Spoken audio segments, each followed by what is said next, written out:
My name is Zhang, and I'm from Jiangsu province, now working in Shanghai. It's really very good opportunities, for learning and growing ups, to see how the world it really is. I've been to a lot of poor areas. Now working in big cities, but I need to travel to these poor areas to find their needs and to see what real life is there. And I really learned a lot from this kind of traveling experience and talking to local people.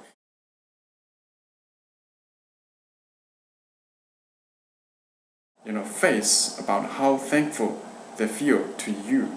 So when you say this, you can feel warm inside, and you can feel you have seen you will see the true love between human beings.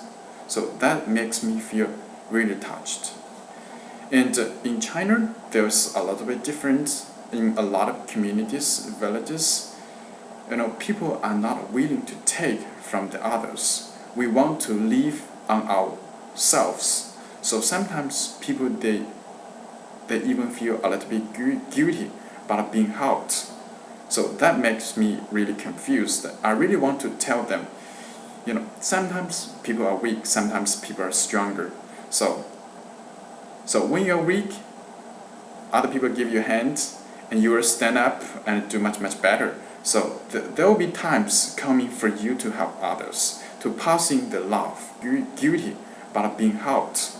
So that makes me really confused. I really want to tell them, sometimes people are weak, sometimes people are stronger. So when you're weak, other people give you a hand, and you will stand up and do much better. So there will be times coming for you to help others, to passing the love.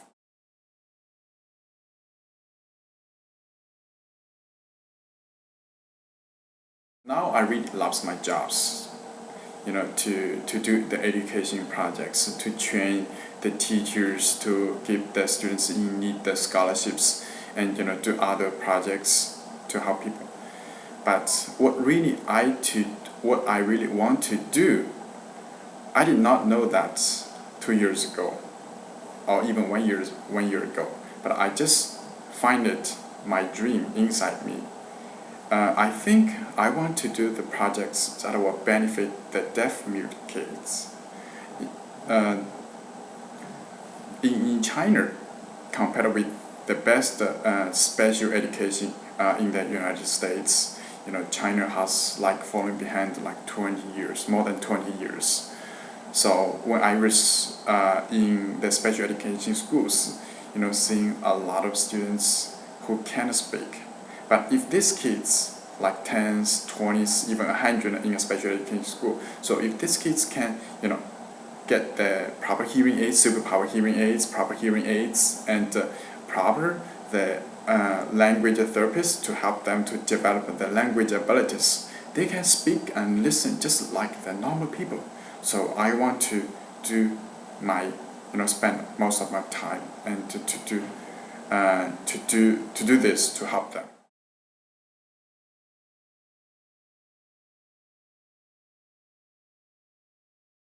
I want that people in these areas can have the opportunity to meet young guys all of the worlds, and to share the culture background, culture difference, traditions, ideas about different things, about big big incidents, something, to youth to have more communication with each other, to share the ideas, and even do some projects together to see the problems of the world, like the hunger problems in the Africa.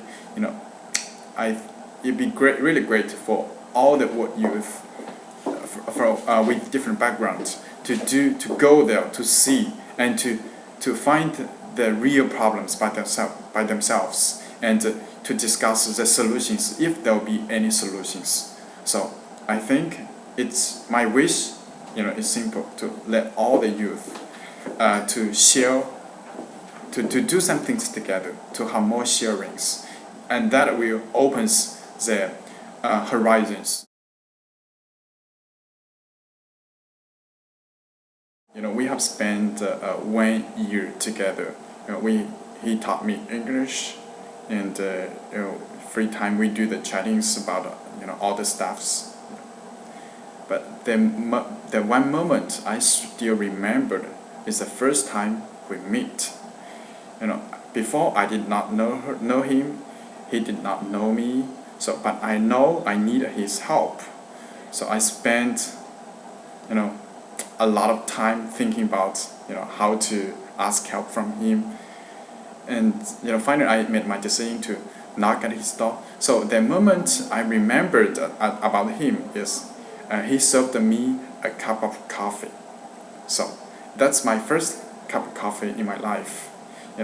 Okay. So I'll tell you a little bit details. I knocked at his door, and he opened the door. He saw me. He asked my names and what I want, what I needed, or something. And he let me, got in his room, and he let me sit down, and he asked why I want to learn English from him. He was smiling with a smile on his face all the time. Before I met him, I was nervous. I was really, really nervous. I was kind of weak. If he said something bad or if he laughed at me, I think I would go away without hesitation. But he always with a smile, a kind of smile on his face.